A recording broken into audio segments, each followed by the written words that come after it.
మత్స్యకారులకు వారపూడిచ్చిన ఇళ్ల స్థలాలు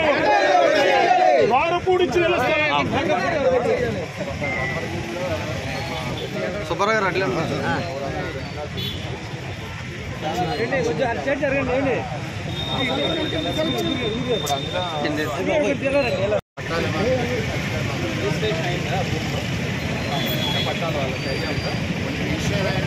ఎవరికి కట్టలేదండి, బినామీలు ఉన్నాయి.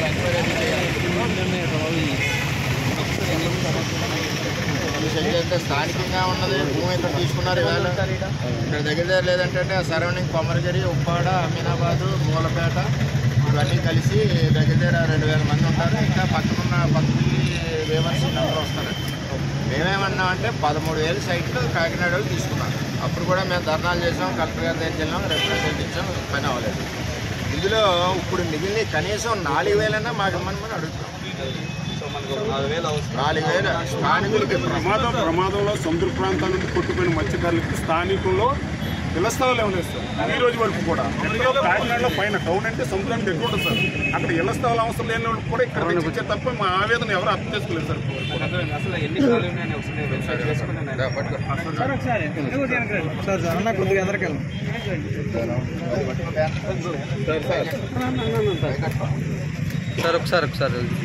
వాటి మీద కూడా ఎంక్వైరీ చేయాలండి. చాలా దారుణంగా ఉండి మా రైతులు కూడా ఈరోజు కోటిన్నర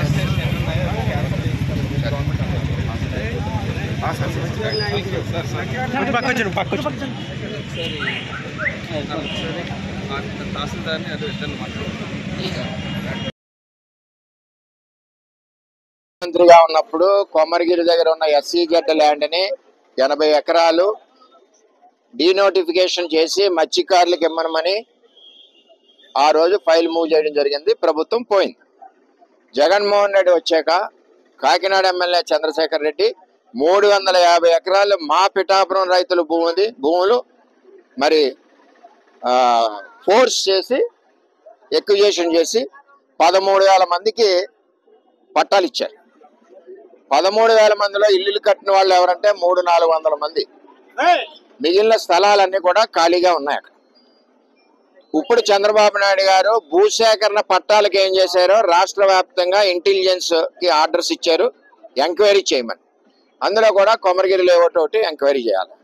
అక్కడ జరిగిన అవినీతి కొమరగిరి లేఅవుట్ లో రైతుల దగ్గర నుంచి దోచుకున్న డబ్బుని వీటిలన్నింటినీ కూడా అదేవిధంగా మట్టి ఫిల్లింగ్ చేసిన అప్పుడు ఇన్వాల్వ్ అయిన ఎమ్మెల్యేలు, కాకినాడ ఎమ్మెల్యేతో పాటు ఇంకా ఉన్నారు మీ ఇన్వాల్వ్ అయిన ఎమ్మెల్యేలు, వాళ్ళందరి మీద కూడా దర్యాప్తు చేయాలి. ఇది కోట్ల కుంభకోణం. కొమరగిరి లేఅవుట్ దూరంపూడి చంద్రశేఖర్ రెడ్డి గారు కాకినాడ సంబంధించిన వాళ్ళకి లబ్ధిదారులకు ఇచ్చారు. మేమేమన్నామంటే ఆ రోజు కూడా కలెక్టర్ దగ్గర పోరాడాం, ధర్నాలు చేసాం. మా నియోజకవర్గం భూములు స్థానికులకి కొమరగిరి, ఉప్పాడ, అమీనాబాదు, మూలపేట, కొత్తపల్లికి సంబంధించిన 3-4 వేల మంది ఉన్న లబ్ధిదారులందరికీ కూడా పట్టాలు ఇవ్వాలని చెప్పి మేము డిమాండ్ చేస్తున్నాం. ఇచ్చి తీరాలి. భూములు మా రైతుల భూములు లేఅవుట్ వేసింది మా పిఠాపురంలో వేశారు. మేము అడిగేది స్థానికులకు అడుగుతున్నాం అని చేత ఇవన్నీ కూడా పవన్ కళ్యాణ్ గారికి కూడా ఉత్తరం ద్వారా నేను తెలియజేశాను. పవన్ కళ్యాణ్ గారు కూడా దీని మీద స్పందించి వెంటనే చర్యలు తీసుకుంటారు. ఆయనకు కూడా చెప్పాం. అలాగే చంద్రబాబు నాయుడు గారి దృష్టిలో కూడా పెడతాం. ఏది ఏమైనా దాని మీద ఎంక్వైరీ చేసి ఎంక్వైరీలో జరిగిన అవినీతిని బయటికి తీసి, రెండవది అక్కడ 4,000-5,000 పట్టాలు పిఠాపురం నియోజకవర్గం సంబంధించిన వాళ్ళందరికీ అక్కడ చుట్టుపక్కల గ్రామాలకు ఇవ్వాలి. ముఖ్యంగా సముద్రపు కోతలో ఇల్లులు ఏదైతే పోయారో మత్స్యకారులందరికీ కూడా అక్కడ పట్టాలు ఇవ్వాలని చెప్పి పిఠాపురం తెలుగుదేశం పార్టీ డిమాండ్ చేస్తుంది. అలాగే కూటమి నుంచి డిమాండ్ చేస్తుంది. అలాగే మా ఉప ముఖ్యమంత్రి గారికి డిప్యూటీ సీఎం గారి దృష్టిలో పెట్టాం. ఆయన కూడా పేదలకి న్యాయం చేస్తారు. ఆయన కూడా దీని మీద చర్యలు తీసుకుంటారు. ఎందువల్లంటే పిఠాపురానికి సంబంధించిన భూమి ఎక్కడో కాకినాడ నుంచి వచ్చి అన్ని తీసేసుకుంటా అంటే ఎలాగా? కొన్ని సగం మీరు తీసుకోండి, మిగిలిన సగం స్థానికులకి చుట్టుపక్కల గ్రామాలకు ఇవ్వాలి కదా, అదే ఇవ్వమని మేము డిమాండ్ చేస్తా ఉన్నాం.